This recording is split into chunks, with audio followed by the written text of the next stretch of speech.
And with everything that's happening in this country, by the way, it doesn't matter whether it's 2-term or 1-term. Can I tell you something? With what is happening in Mandera. Why is the president not acting on the Mandera issue? Our Minister of Defense is like, where is she? Put out a bloody statement. So you can tell us.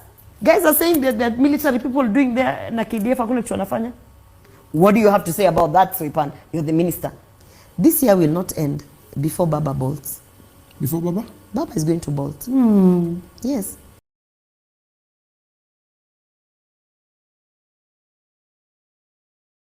Who are you going to be voting for? Who will be there? Okay. Now let me paraphrase. In 2027, do you see a 2-term or do you see a 1-term? Who will be there? Who has told you the current president? Who has told you his way? Is positioned himself in such a manner. Has he opened his mouth and said, I'm vying? Guys, let me tell you something. Me, I know these people. Until Ruto opens his mouth and saying, na sasa hapa 2027 nasimama kiti ya rais. Don't be doing this 2-term, 1-term thing. Do the 1-term. Because the 1-term, at least, it's still in message. The 2-term, he has not said he's vying. Okay. And with everything that's happening in this country, by the way, it doesn't matter whether it's 2-term or 1-term. Can I tell you something? With what is happening in Mandera, we won't have a country to have any terms. And you know this Mandera thing, people are joking. This Mandera thing, people are thinking it is just affecting the people of Mandera there. Oh, Mandera people, nini, nini. Number one, when Mandera has been, the way it is being encroached to Meipeana or whatever is happening, suddenly now it is not Kenya. Right? You think Museveni is just sitting in a corner sipping champagne? Strategize. My friend Migingo is gone before you sneeze like this, gone. You think all the other neighbors who have wanted a piece of this country are just sitting pretty. And whatever is happening in Mandera, don't think it doesn't affect you. It affects you because our passport is getting weaker. Guys who don't understand what is happening is all those people who are being allowed to do whatever it is they're doing in Mandera and coming in, and all these passports that they are being given at 24-hour passport and citizenship and IDs and whatever is happening in Northeastern. The international community no longer know if you're a Kenyan or a South Sudanese or a Sudanese or a Somali or an Ethiopian. We just know you have a Kenyan document, but are you really Kenyan? So because people are understanding our borders have been perforated and all this man of people are passing and getting documentation from Kenya, our passport is weakening. And the moment your passport is weakening, it is not just an issue of you being banned to go to other countries. It is an issue of even do you belong to African Union? This one that we were fighting for, Raila, to be the chair. And when that happens, forget about now the logistics of entering and coming out. International trade is the next barrier that we are going to deal with. We have seen the US Senate is now investigating all these shenanigans. Why? Because NATO. When people are saying NATO doesn't affect me, let me tell you it affects you. Civil war doesn't start at tuamke leo tufanye civil war. It starts by the deterioration of independent institutions. You kill the police force, you kill the military, you kill independent institutions, you kill parliament, you kill, we are selling off Kenya Pipeline and all this independent. And then what do you remain with? You remain with a shell of a country. When you have a shell of a country, you are so vulnerable. Why is the president not acting on the Mandera issue? It's a question we need to ask him. You think he doesn't know? What do you mean he doesn't know? Me, I saw Rigiji on this chair in Wamunyoro telling us things. Even I was shocked. You know, there are things I know and then there are things I'm like, hey, no wonder that day. I didn't know about that. Of course he knows. I have seen videos. Caroline Mtuku has posted on her, by the way, shout out to Caroline Mtuku, I follow you. She has posted on her Facebook stories all these videos of military activity of these Sudanese guys and whatever, doing whatever it is they're doing. A school has been captured and they're like, oh, by the way, screw you, you don't even need education. Hapo ndo tunakuja kufanya vitu zetu za kuenda kupigana Sudan. And you want to tell me that he doesn't know? The Mandera governor is in a corner hiding, doing a video, telling us that his county has been captured. And us guys are still sitting at Obina's show, sipping champagne.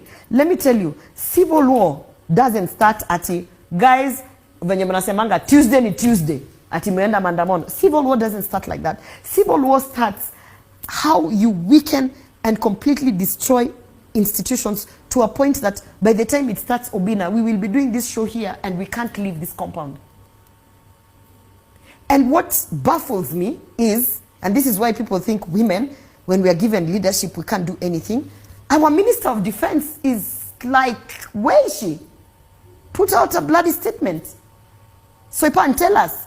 Guys are saying that military people doing their na KDF hakuna kitu wanafanya. What do you have to say about that, Soipan? You're the minister.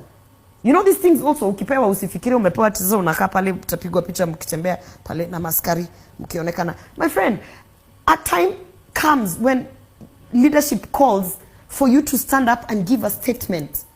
So you have, as Kenyans, we have to be in a place where you speak up. And if you can't speak up, appreciate the 1 or 2 people who've come out to speak up.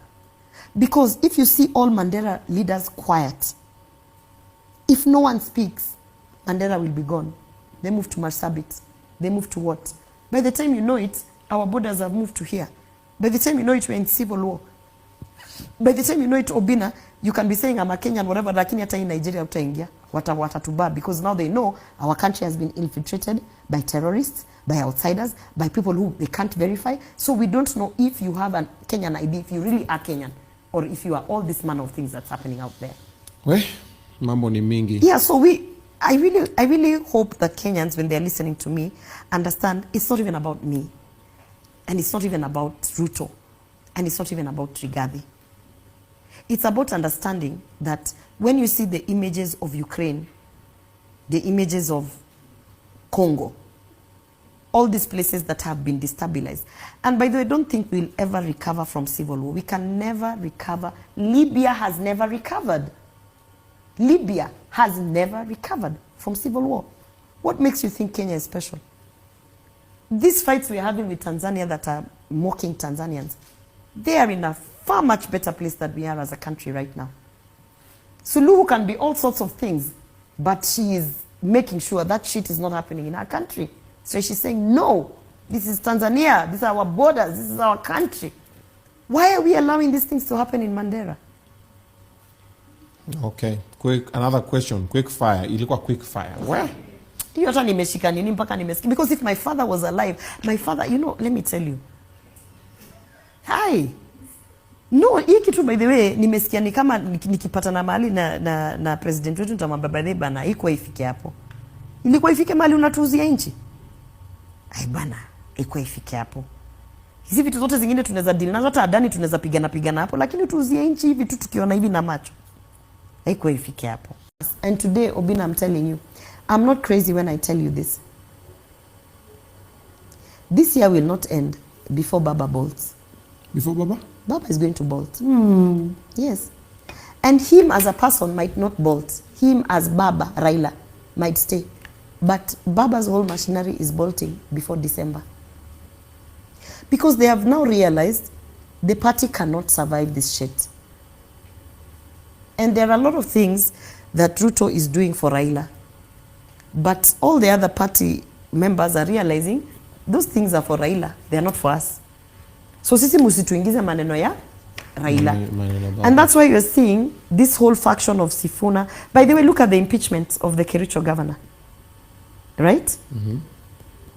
All the ODM people who are apparently still being whipped as broad-based are the ones who voted to impeach him. 16 members. 16 members voted to impeach the Kericho governor. Amongst them are some UDA members. But 26 or 25 members voted to save him. Where did we get 25 members? Half of ODM, who are like these things that Raila is doing is shit, we are not following. And half of UDA. Mandago saved him.